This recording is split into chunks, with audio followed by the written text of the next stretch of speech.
내가 너희에게 진리를 말한다. 양 우리의 문으로 들어가지 않고 다른 곳으로 넘어가는 사람은 도둑이며 강도다. 문으로 들어가는 사람이 양의 목자다. 문을 지키는 사람은 목자를 위해 문을 열어준다. 양들은 목자의 음성을 듣고 목자는 양들의 이름을 부르며 그들을 밖으로 인도한다.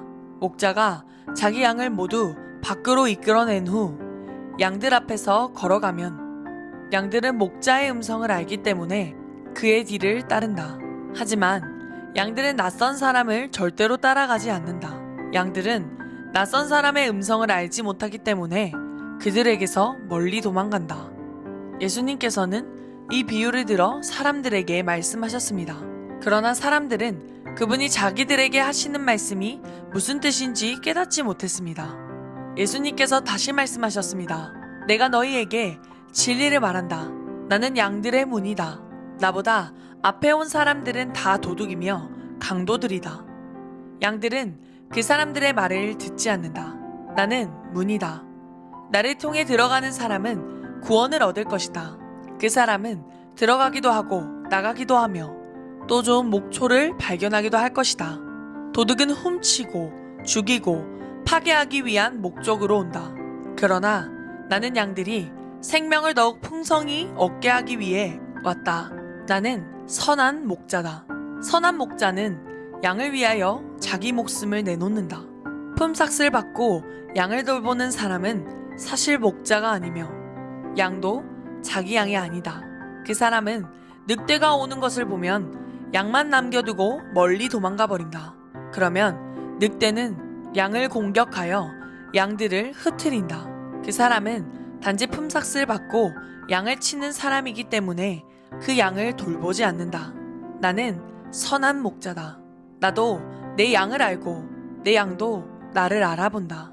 아버지께서 나를 아시듯이 나도 아버지를 안다. 그리고 나는 양을 위하여 목숨을 내놓는다. 내게는 이 우리 안에 있지 않은 다른 양들도 있다.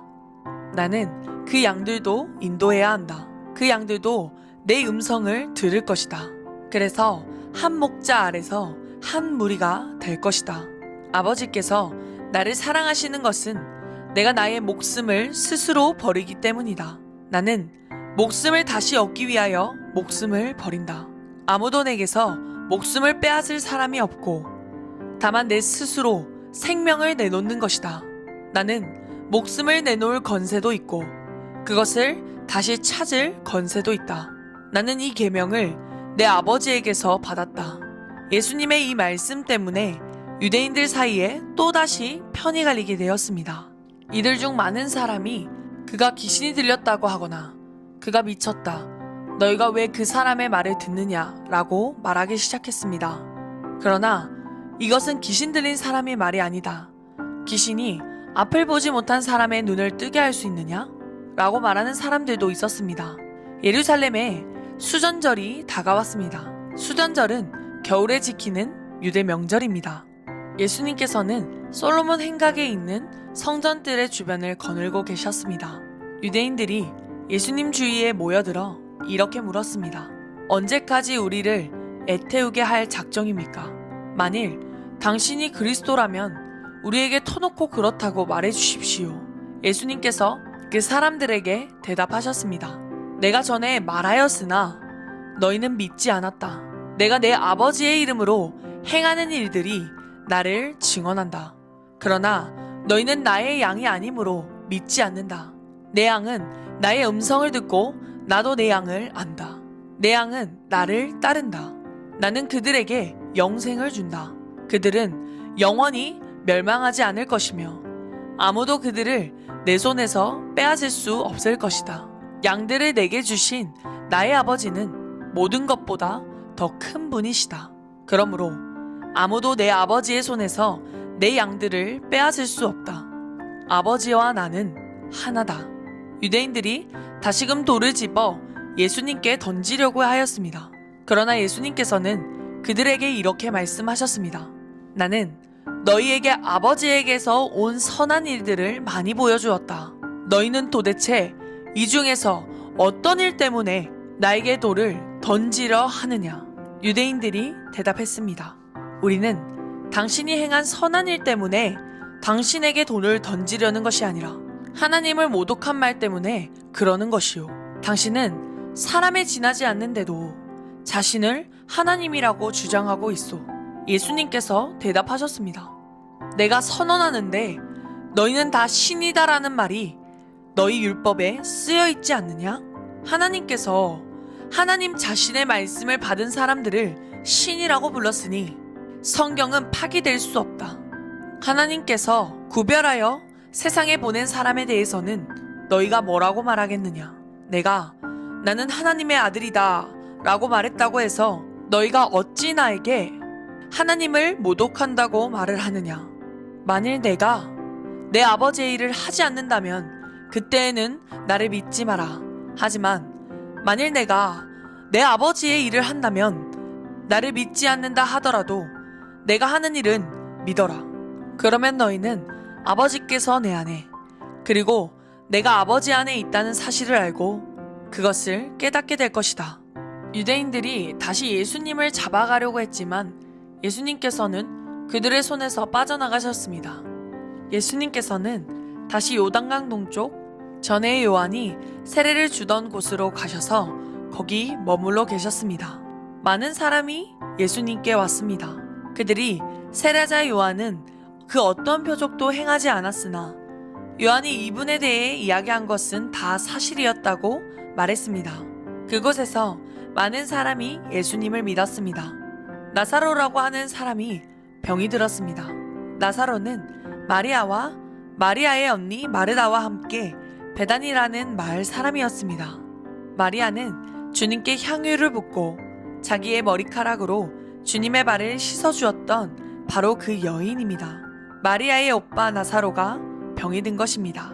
나사로의 여동생 마리아와 마르다는 예수님께 사람을 보내 주님께서 사랑하시는 이가 병이 들었습니다 라고 전했습니다. 예수님께서 이 말을 듣고 말씀하셨습니다. 이 병은 죽게 될 병이 아니라 하나님의 영광을 위한 것이다. 이 병으로 말미암아 하나님의 아들이 영광을 얻을 것이다. 예수님께서는 마르다와 마리아 그리고 오빠 나사로를 사랑하셨습니다. 하지만 예수님께서는 나사로가 병들었다는 말을 듣고도 지금 계신 곳에서 이틀을 더 지내셨습니다. 이틀 후 예수님께서는 제자들에게 다시 유대 땅으로 가자고 말씀하셨습니다. 제자들이 예수님께 말했습니다. 하지만 선생님, 방금 전에 유대인들이 주님을 돌로 쳐 죽이려고 하였는데 다시 그곳으로 가려고 하십니까? 예수님께서 대답하셨습니다. 하루 중 낮이 12시간이나 되지 않느냐? 사람이 낮에 걸어 다니면 그는 이 세상의 빛을 보기 때문에 넘어지지 않는다. 그러나 밤에 걸어 다니면 그 사람 속에 빛이 없으므로 넘어진다. 예수님께서 이 말씀을 하신 후에 이렇게 덧붙이셨습니다. 우리 친구 나사로가 깊이 잠들었으니 그를 깨우러 가야겠다. 그러자 제자들이 말했습니다. 주님, 나사로가 잠들었다면 낫게 될 것입니다. 예수님께서는 나사로가 죽은 것에 대해 말씀하셨지만 예수님의 제자들은 나사로가 정말 잠을 자고 있는 것으로 생각했습니다. 그때 예수님께서 분명히 말씀하셨습니다. 나사로가 죽었다. 하지만 너희를 위해서는 내가 거기에 있지 않았던 것이 기쁘다. 이것은 너희들이 믿을 수 있도록 하기 위함이다. 그러나 이제 나사로에게 가자. 그때 디두모라는 별명을 가진 도마가 다른 제자들에게 우리도 주님과 함께 죽으러 가자고 말했습니다. 나사로의 집에 도착했습니다. 그때 나사로는 이미 죽어 무덤 속에 있은 지 4일이나 되었습니다. 베다니는 예루살렘에서 약 3km 조금 못 되는 곳에 있었습니다. 많은 유대인이 오빠를 잃은 마르다와 마리아를 위로하러 두 자매에게 왔습니다. 마르다는 예수님께서 오신다는 소식을 듣고 예수님을 마중 나갔고 마리아는 집에 남아 있었습니다. 마르다가 예수님께 말했습니다. 주님께서 여기 계셨더라면 제 오빠가 죽지 않았을 것입니다. 그러나 지금이라도 주님께서 하나님께 구하시는 것은 무엇이든지 하나님께서 주실이라는 것을 알고 있습니다. 예수님께서 말씀하셨습니다. 내 오빠가 다시 살아날 것이다. 마르다가 대답했습니다. 마지막 날에 있을 부활 때 제 오빠가 다시 살아난다는 것을 제가 압니다. 예수님께서 마르다에게 말씀하셨습니다. 나는 부활이요 생명이다. 나를 믿는 사람은 설령 죽는다 해도 살 것이며 살아서 나를 믿는 사람은 그 누가 되었든지 결코 죽지 않을 것이다. 내가 이것을 믿느냐? 마르다가 대답했습니다. 네, 주님. 저는 주님께서 그리스도이시며 세상에 오시기로 한 하나님의 아들이심을 믿습니다. 마르다는 이 말을 하고는 집으로 돌아갔습니다. 마르다가 마리아를 따로 불러내 말했습니다. 선생님이 여기 오셔서 너를 찾으셔. 마리아는 이 말을 듣자마자 바로 일어나 예수님께로 갔습니다. 예수님께서는 마을로 들어오지 않으시고 그때까지 줄곧 마르다를 만났던 곳에 계셨습니다. 마리아와 함께 집에 있으면서 마리아를 위로하던 유대인들은 마리아가 일어나 황급히 나가는 것을 보았습니다. 그들은 마리아의 뒤를 따라 나오면서 마리아가 통곡하러 무덤에 가는 것이라고 생각했습니다. 마리아는 예수님께서 계신 곳으로 갔습니다. 마리아는 예수님을 보자 그의 발 아래 엎드려 이렇게 말했습니다. 주님께서 여기 계셨더라면 저희 오빠가 죽지 않았을 것입니다. 예수님께서 마리아와 마리아의 뒤를 따라온 유대인들이 우는 것을 보셨습니다. 예수님의 마음은 격한 감정이 들면서 몹시 아프셨습니다. 예수님께서 말씀하셨습니다. 나사로를 어디에 두었느냐? 그들이 대답했습니다. 와서 보십시오, 주님. 그러자 예수님께서 눈물을 흘리셨습니다. 그것을 보고 유대인들이 말했습니다. 예수님께서 나사로를 얼마나 사랑하였는가 보아라. 그러나 그들 중에는 앞 못 보는 사람의 눈도 뜨게 한 사람이 나사로가 죽지 않게 할 수는 없었나? 라고 말하는 사람도 있었습니다. 예수님께서는 몹시 아픈 마음으로 무덤에 가셨습니다. 그 무덤은 입구를 커다란 돌로 막은 굴이었습니다. 예수님께서 돌을 옮겨 놓으라고 말씀하셨습니다.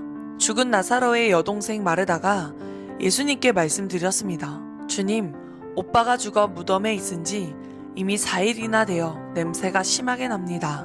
예수님께서 마르다에게 말씀하셨습니다. 내가 믿으면 하나님의 영광을 볼 것이라고 내가 너에게 말하지 않았느냐. 그래서 사람들이 입구에서 돌을 옮겨 놓았습니다. 그때 예수님께서는 고개를 들어 하늘을 보시며 말씀하셨습니다.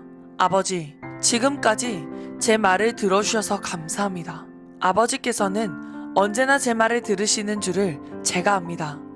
그러나 저는 주위에 있는 이 사람들을 위하여 그들이 아버지께서 저를 보내셨음을 믿게 하기 위하여 이 말을 한 것입니다.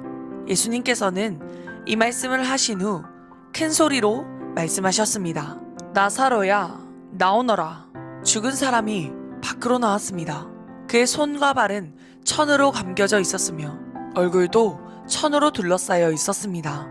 예수님께서는 사람들에게 천을 풀어주어 다니게 하여라 하고 말씀하셨습니다. 마리아에게 조문하러 왔던 유대인들은 예수님께서 하신 일을 보고는 그분을 믿었습니다. 그러나 그들 중 어떤 유대인들은 바리새인들에게 가서 예수님께서 하신 일을 일러 바쳤습니다. 그러자 대제사장들과 바리새인들은 사내들인을 열어 의견을 물었습니다. 어떻게 하면 좋겠습니까? 이 사람은 많은 표적을 행하고 있습니다. 만일 우리가 이 사람이 하는 대로 계속 내버려 둔다면 모든 사람이 그를 믿을 것입니다. 그러면 로마 사람들이 와서 우리 땅과 민족을 모두 빼앗아 버릴 것입니다. 그들 중에 가야바라는 한 사람이 있었습니다. 가야바는 그 해의 대제사장이었습니다. 가야바가 이렇게 말했습니다. 여러분들은 아무것도 모르시는군요. 민족 전체가 멸망당하는 것보다는 한 사람이 백성을 위하여 죽는 것이 더 낫다는 사실을 깨닫지 못하십니까? 이 말은 가야바가 스스로 한 말이 아니었습니다. 그는 그 해의 대제사장이었으므로 예수님께서 유대 민족을 위해 죽게 될 것을 예언한 것이었습니다. 가야바는 예수님께서 유대 민족만이 아니라 사방에 흩어져 있는 하나님의 자녀들을 하나로 만들기 위해 죽으실 것을 예언한 것입니다. 그날 이후 유대의 지도자들은 예수님을 죽일 계획을 세우기 시작했습니다. 예수님께서는 더 이상 유대인들이 있는 곳에 공공연히 다니지 않으셨습니다. 예수님께서는 그곳을 떠나 광야 근처에 있는 에브라임이라는 마을로 가서 제자들과 함께 거기서 지내셨습니다. 유대인의 명절인 유월절이 가까이 다가왔습니다. 유월절이 되기도 전에 많은 사람들이 자신을 깨끗하게 하기 위해 시골에서 예루살렘으로 올라왔습니다. 사람들은 부지런히 예수님을 찾았습니다. 그들은 성전들에 서서 서로 물었습니다. 당신들 생각은 어떻소? 그분이 명절에 안 오시지는 않겠지요? 그러나 대제사장들과 바리새인들은 누구든지 예수님께서 계신 곳을 알기만 하면 반드시 자기들에게 알려야 한다고 명령을 내렸습니다.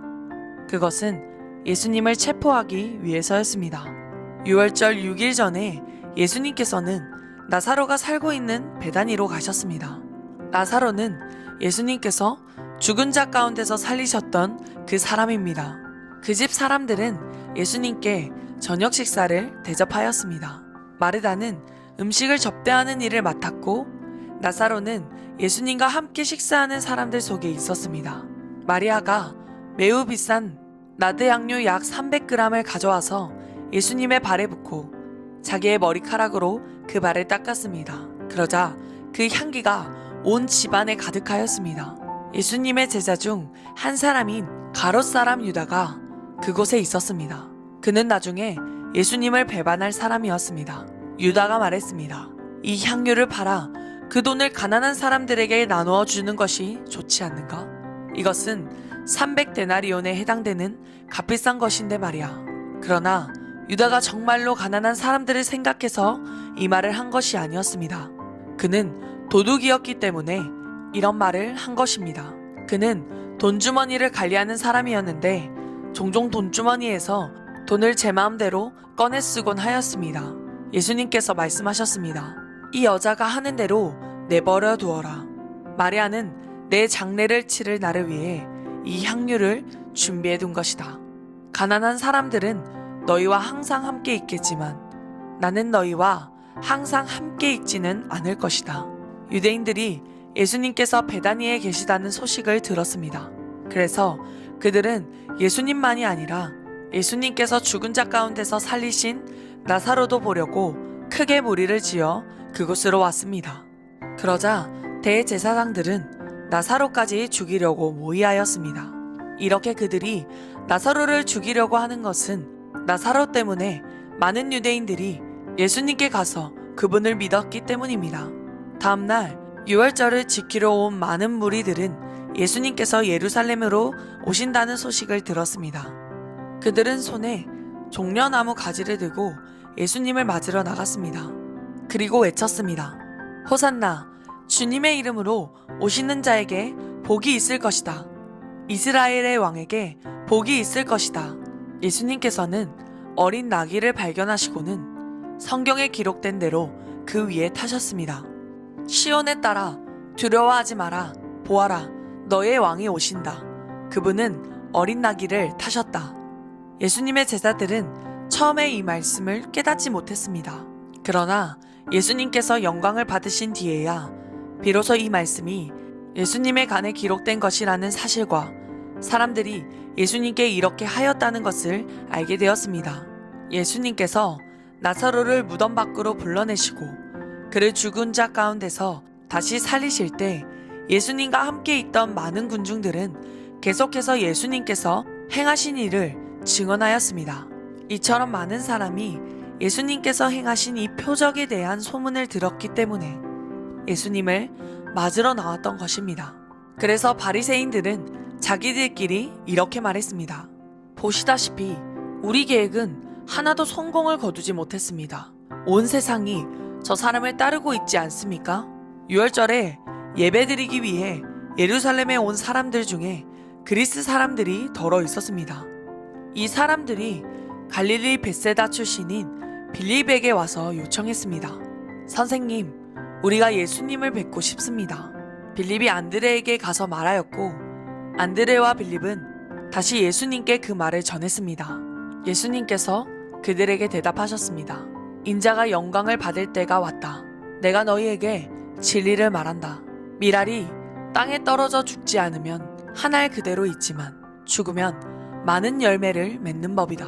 자기 목숨을 사랑하는 사람은 목숨을 잃을 것이지만 이 세상에서 자기 목숨을 미워하는 사람은 영원히 목숨을 보존할 것이다. 누구든지 나를 섬기려면 나를 따르라. 내가 있는 곳에 나를 섬기는 사람도 있을 것이다. 나를 섬기는 사람은 내 아버지께서 높이실 것이다. 지금 내 마음이 무척 괴로우니 무슨 말을 하겠습니까? 아버지, 이 때를 벗어나게 해주십시오. 아닙니다. 나는 이 일 때문에 이 때에 온 것입니다. 아버지, 아버지의 이름을 영화롭게 하소서. 그때 하늘로부터 내가 이미 영화롭게 하였고 또다시 영화롭게 할 것이다 라는 소리가 들렸습니다. 곁에 서서 이 소리를 들은 많은 사람이 천둥 소리가 들렸다고 말했습니다. 그러나 그 사람들 중에는 천사가 그에게 말하였다라고 하는 사람들도 있었습니다. 예수님께서는 이렇게 대답하셨습니다. 이 소리는 나를 위해서가 아니라 너희를 위해서 들린 것이다. 이제 이 세상을 심판할 때가 되었다. 이제 이 세상의 통치자가 쫓겨날 것이다. 내가 땅에서 들려 올라가게 되면 나는 모든 사람을 내게로 이끌 것이다. 예수님께서 이런 말씀을 하신 것은 자신이 어떤 식으로 죽을 것인가를 보이려는 것이었습니다. 군중이 이 말을 듣자 이렇게 말했습니다. 우리는 율법에서 그리스도가 영원히 계실 것이라고 들었습니다. 그런데 당신은 어떻게 해서 인자가 들려야 한다고 말씀하십니까? 당신이 이 말씀하시는 인자란 도대체 누구입니까? 그러자 예수님께서 대답하셨습니다. 빛이 잠시만 더 너희와 함께 있을 것이다. 빛이 있을 때에 다니면 너희는 어둠에 사로잡히지 않을 것이다. 어둠 속에서 다니는 사람은 자기가 어디로 가는지 모른다. 빛이 너희에게 있을 동안 빛을 믿어라. 그러면 너희는 빛의 아들이 될 것이다. 예수님께서는 이 말씀을 하시고 그들을 떠나 숨으셨습니다. 예수님께서 이 모든 표적을 사람들 앞에서 행하셨지만 그들은 여전히 예수님을 믿으려 하지 않았습니다. 이것은 이사야 예언자의 말씀이 이루어진 것입니다. 주님이시여, 우리가 전한 것을 누가 믿었습니까? 주님의 능력이 누구에게 나타났습니까? 이런 이유 때문에 사람들은 믿을 수가 없었습니다.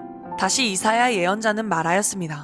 주님께서 그들의 눈을 멀게 하시고 그들의 마음을 완고하게 하셨으니 그들이 눈으로 보고 마음으로 깨닫고 돌아와 고침을 받지 못하게 하려는 것이다. 이사야가 이런 말을 한 것은 그가 예수님의 영광을 보고 예수님에 관하여 말했기 때문입니다. 그러나 동시에 지도자들 중에서도 예수님을 믿는 사람이 많이 생겼습니다. 하지만 그들은 바리새인들 때문에 예수님을 믿는다고 고백하지는 못했습니다. 그들은 회당에서 쫓겨날까 두려워했습니다. 그들은 사람에게 칭찬받는 것을 하나님께 칭찬받는 것보다 더 좋아했습니다. 그때 예수님께서 큰 소리로 말씀하셨습니다. 나를 믿는 사람은 나를 믿는 것이 아니라 나를 보내신 분을 믿는 것이다. 나를 보는 사람은 나를 보내신 분을 보는 것이다. 나는 세상의 빛으로 왔다. 나를 믿는 사람은 누구든지 어둠 속에 머물지 않을 것이다. 내 말을 듣고 지키지 않는 사람이 있다 해도 내가 그 사람을 심판하지 않는다. 그것은 나는 세상을 심판하기 위해서가 아니라 구원하기 위해 왔기 때문이다. 나를 저버리고 내 말을 받아들이지 않는 사람을 심판하실 분이 계시다. 내가 한 이 말이 마지막 날에 그를 심판할 것이다. 내가 한 말은 내 스스로 한 말이 아니다. 나를 보내신 아버지께서 무슨 말을 해야 할지 또 어떻게 말해야 할지를 내게 명령하셨다. 그리고 나는 그분이 하신 명령이 영생이라는 사실을 안다. 그러므로 내가 말하는 것은 무엇이든지 아버지께서 내게 그렇게 말하라고 말씀하신 것이다.